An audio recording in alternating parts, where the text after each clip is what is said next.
Donc, dans mon livre, je cherche à faire un modèle extrêmement simple, qu'entre-temps j'ai un petit peu plus affiné. Dans mon livre, je parle de l'esprit, voilà, de la notion d'esprit. Pour moi, la notion d'esprit, c'est de l'information extérieure à l'espace-temps qui oriente notre trajectoire de vie, qui oriente notre chemin de vie, dont nous ne sommes pas nécessairement conscients.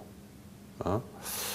Donc c'est là que se trouve la transcendance. Alors il y a quand même un petit problème, c'est que l'espace-temps, en fait, de plus en plus, on s'aperçoit qu'il pourrait ne pas avoir que 4 dimensions.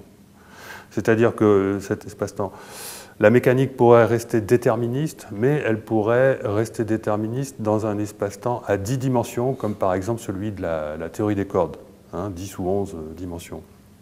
Et dans ce cas, les informations extérieures à l'espace-temps quadridimensionnel, parce que c'est bien de celui-là qu'il s'agit, seraient peut-être contenues dans les 6 ou 7 dimensions complémentaires.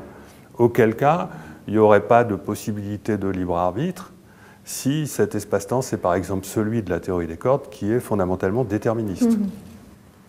Voilà. Et il y a l'autre possibilité, c'est que ces informations complémentaires soient également extérieures à l'espace-temps global.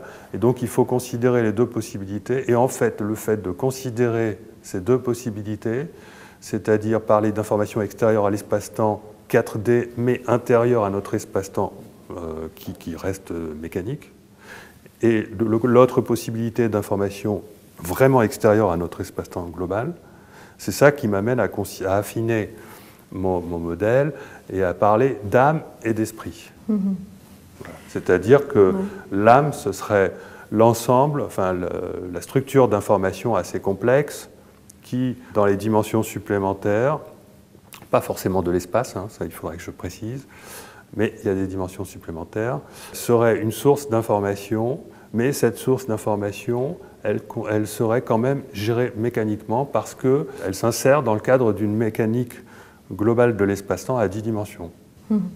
Donc ça, je dirais ça à l'âme, et l'esprit serait la structure d'information qui correspondrait à le véritable extérieur de l'espace-temps.